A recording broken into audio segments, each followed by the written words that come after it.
If someone is in the NFL, there's a good chance they're absolutely loaded. I mean, the lowest possible contract a player could get is $795,000. So, they're already doing better than 99% of the world. But NFL players come from a wide variety of backgrounds. Some grew up in places poorer than you can ever imagine, while others were born into sports royalty. These are the richest and poorest NFL origin stories. And obviously, we have to start with Michael Orr, because he had such a hard life, it turned into a movie. Or did it? It did. But there's more to his background than just the blind side. Michael Orr grew up in Memphis, Tennessee, as one of 12 children raised by an alcoholic, crack-addicted mom. Since his dad was in prison. Yeah, that is pretty rough. So he spent most of his life bouncing between foster homes, friends' places, and being straight up homeless. He had a very impressive 0.7 GPA and barely went to school. And it's at this point that everyone thinks he got adopted by that nice rich Tui family who helped him learn football and try in school. But here's the thing. In reality, Orr was already making up for bad grades, was named Division II Lineman of the Year, and on top of all that, they didn't actually adopt him. They told him he got adopted, but instead put him into a conservatorship, got legal power over all his finances and contracts, and basically stole his life story for a movie. The Blind Side made $300 million, and Orr never got a penny from it. Luckily, Orr made a shit ton of money in the NFL and is now suing the Tuies into oblivion. And honestly, I hope he wins. This dude was born in hell, saved by a family, and then stabbed in the back by them. Yeah, that's the real Blind Side. But getting screwed over by your family is one thing, because on the complete opposite end of the spectrum, you have Johnny Manziel, who screwed himself over. See, Johnny Football didn't fight his way out of poverty, because he was never in poverty. He was the heir to a Texas oil dynasty worth tens of millions of dollars. At least that's what he told everyone, and nobody argued with him, probably because he was basically a football savant. As a high school QB, he had 7,600 total yards and 75 touchdowns over 3 seasons, which are just mythical level stats. But in college, dude became the first freshman to ever pass for 3,000 yards and rush for 1,000 more. Manziel won the Heisman Trophy, Davey O'Brien, Manning Award, and more, all at just 19. And 2 years later, he was already getting drafted by the Browns. Now, while that's all unbelievably rare and impressive, there were some PR problems. In college, Manziel got held in jail overnight for fighting some NPC, got kicked out of frat parties, got parking tickets, and showed the cops a fake ID. None of that is that bad, but when he went to the big leagues, it got way worse. Because with an NFL paycheck, this dude absolutely flew off the rails. Mr. Football partied in Vegas, got addicted to drugs and alcohol, showed up to multiple practices hungover, impulse bought a Nissan GTR, got fined 12 grand for flipping off fans, and basically never followed any NFL rules, play calls, or went to team meetings. But the final nail in the coffin, a criminal investigation in 2016 into assault and domestic violence against his ex-girlfriend. And since hitting your girl isn't as popular as it was in the 30s, he got kicked from the Browns pretty soon after that. Now, he's doing what every celebrity failure does, doing podcasts, reality TV, and behind-the-scenes documentaries. And in one of those documentaries, he revealed that he was never connected to oil and just made it up to excuse his lifestyle. Apparently, he's still pretty well off, but nowhere near what he could have been. Bro had the most golden of golden tickets, a family to support him, and more than enough money to help, and he still couldn't save himself from himself. But maybe being spoiled was the problem all along, because Tyrann Mathieu's story isn't too far off. But his starting point was way worse than a fake oil family, because bro went through the ringer the second he was born in '92. His dad was in prison for murder. His mom wasn't around. He was supposed to be raised by his grandparents, but they died. So he finally landed in his aunts and uncle's place.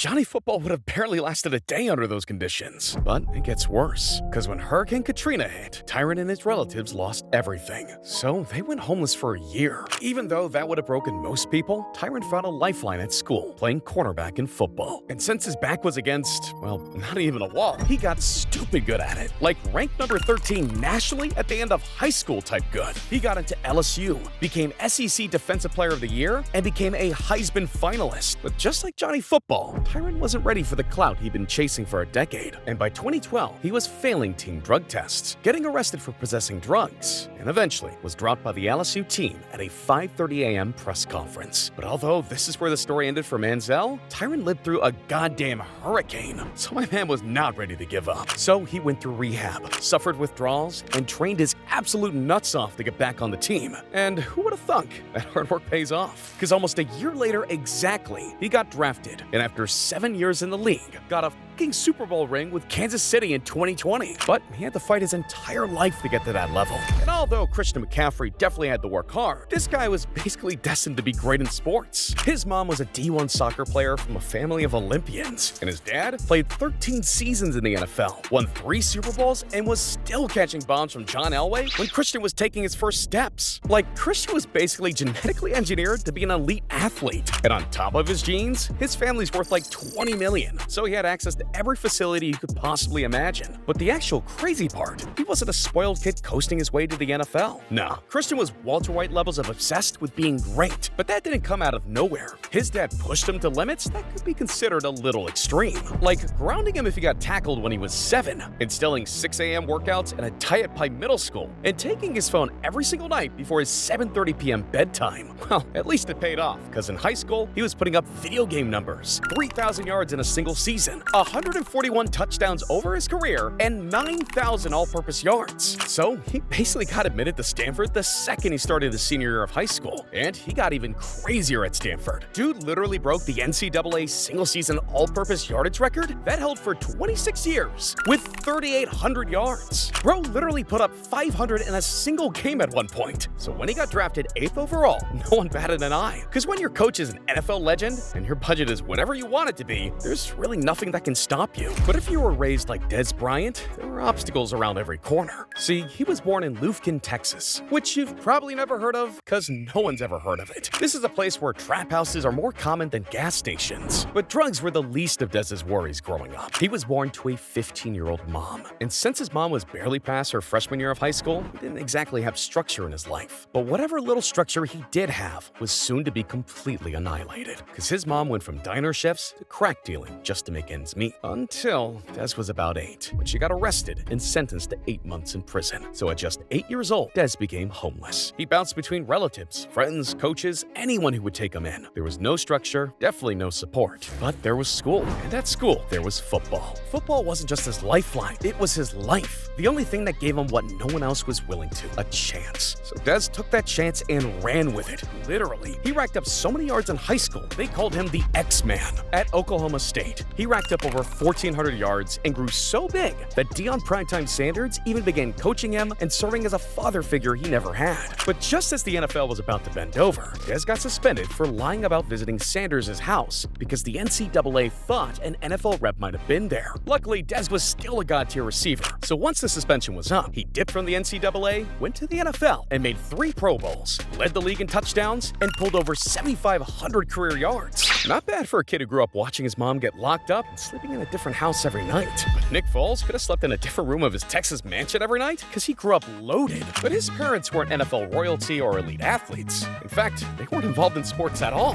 They owned restaurants? Yeah, the guy who beat Tom Brady was raised by the founder of a ton of restaurants, including the Eddie V's chain. That's gotta be the most random upbringing of all time. And it was also one of the easiest, because they sold Eddie V's for $59 million. So there was literally no pressure on Nick. But he didn't have the Manziel party attitude, or any attitude really. He was just some kid who liked football. Like, really, really liked football. He went to the same high school as Drew Brees, and turned him into just another statistic, like breaking almost all of Brees' records. And after a solid college run, he got drafted in the 3rd round. No one's first choice, but a draft is a draft. Although he was never viewed as a serious NFL threat, but the signs of him pulling off a win against Tom Brady were always there. Like in 2013, when he went absolutely psychotic and threw 7 touchdowns in one game, made the Pro Bowl, and dropped a 27-2 touchdown interception ratio. Like, what? This man grew up playing football for fun, then hacked the game and started sniping receivers. And he didn't even have to go into the sport. But he had the arm, the funds, and no pressure. So he just grinded because why not? But not everyone has that freedom of choice. For Najee Harris, there was no choice. There was just survival. See, he wasn't on the edge just because he was born in the rough part of the Bay Area. He was also the youngest of 5, with a single mom who worked worked over 12-hour shifts. Pretty average start. Well, it became not so average when the rent shot up and they lost their place. And then losing every place after that. His entire family got evicted over and over and over again. They lived on couches, in cars, and even in a van during his middle school years. Eventually, they landed in a shelter in Richmond, California. No beds, barely any food, and water that tasted like straight metal, which meant Najee, at the ripe age of 12, had to go out and scrounge for food and water. And since he had to grow up at such a young age, he had to think about his future early on as well.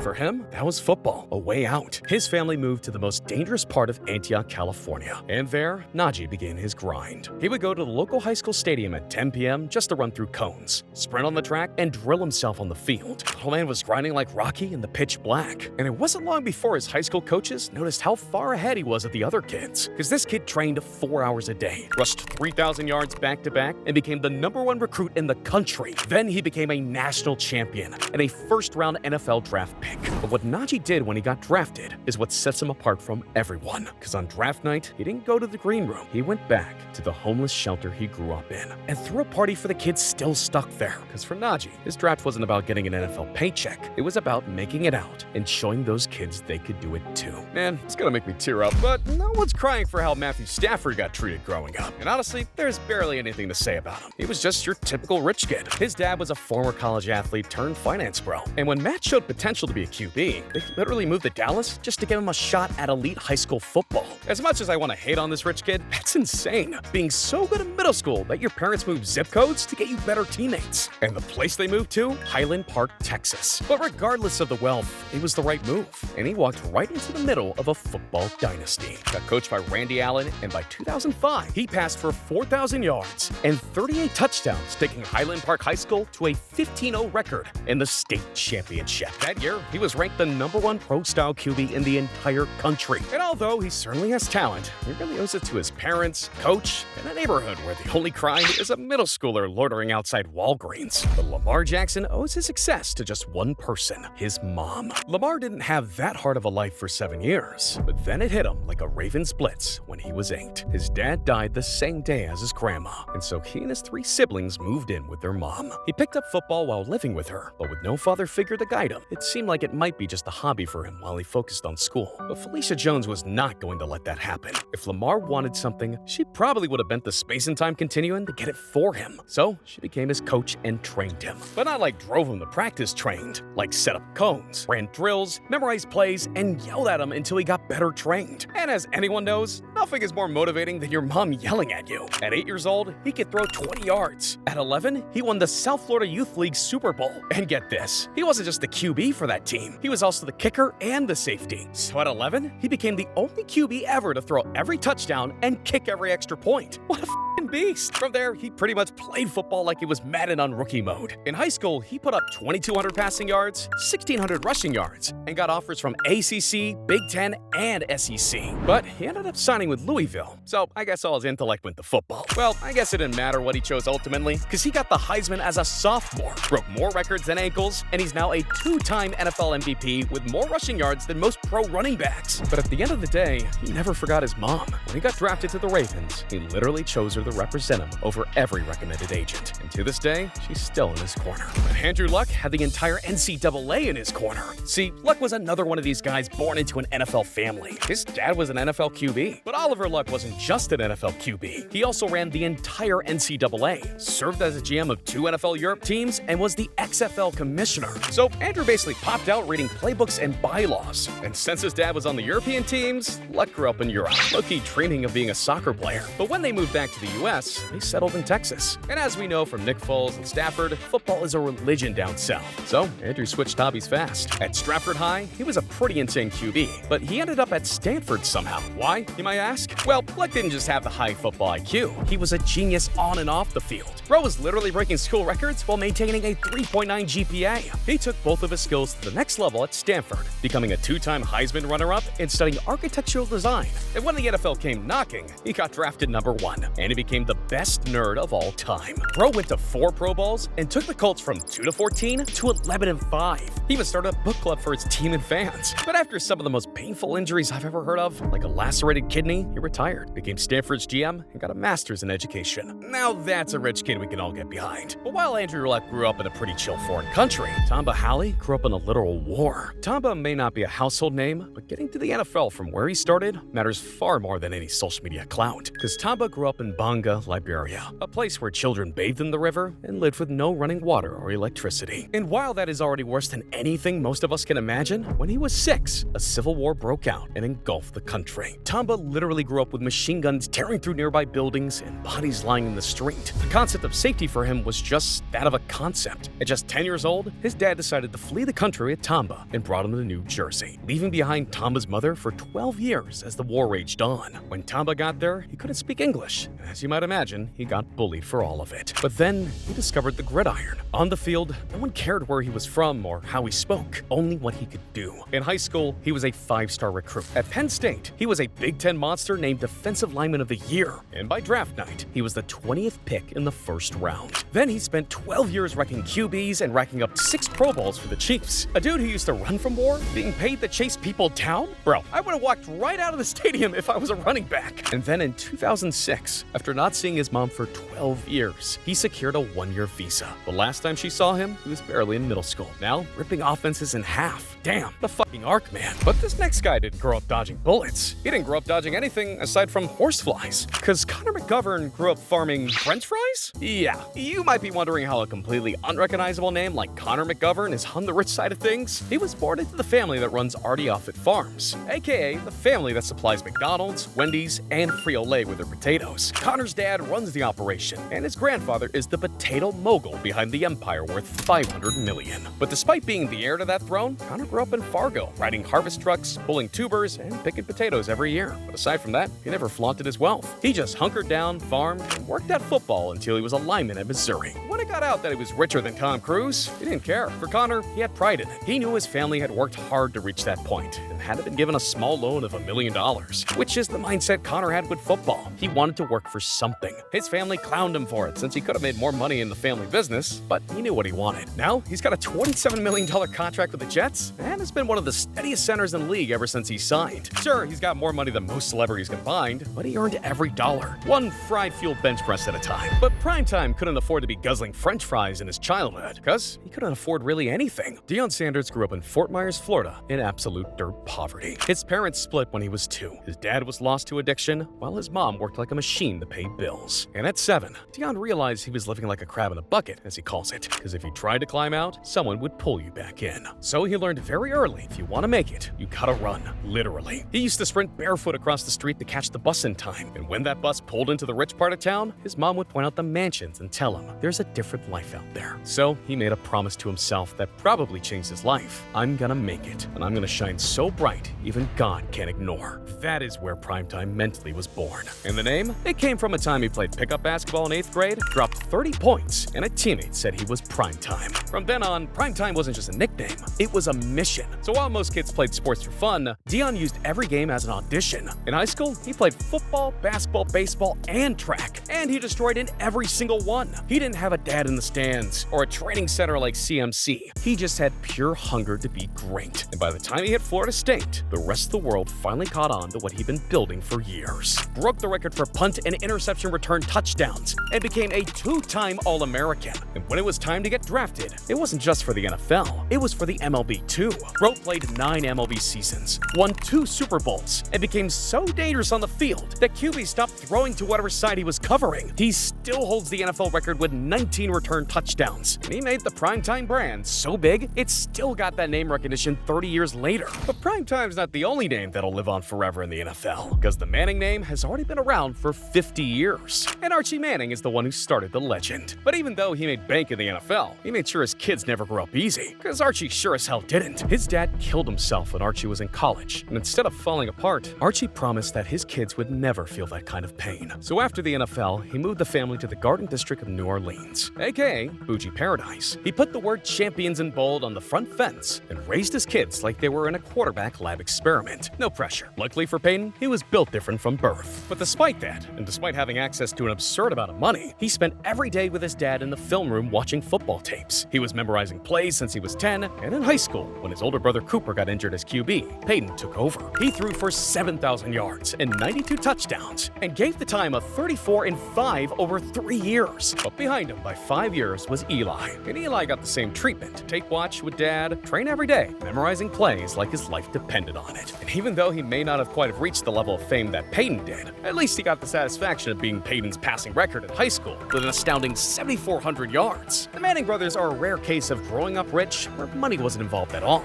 Only a dad who committed maybe a little too hard to making his sons as great or better than he was. But Shannon Sharpe didn't even have that. All he had growing up was his siblings and his grandma who raised him in some of the harshest conditions out of anyone on this list. Because he wasn't even raised with a wooden spoon. Shannon grew up in a tin roof shack in Georgia. There was no installation, no hot water, not even plumbing. All he had was cement floors and a single fireplace to heat the whole thing. And what did they live on? $197 that came in every 2 weeks from his grandma's nursing home job. They literally had to choose between lights or gas and picked whichever didn't shut off the fridge. At one point, a robber broke into their house, and Shannon still jokes that they were so broke they robbed the robber. They didn't have a single meal guaranteed, and the idea of bathing wasn't even in the picture. Literally, the first time Shannon ever showered was in high school, and he didn't even know how to use it. While living in that shack, they still attended school, and as with most other poor upbringings in this video, that's where football came into play. His brother Sterling played it first, and that's where Shannon got the idea, because he saw Sterling get something he didn't have. Hope. So even though he wasn't the fastest or the strongest, he worked harder than everyone to be good.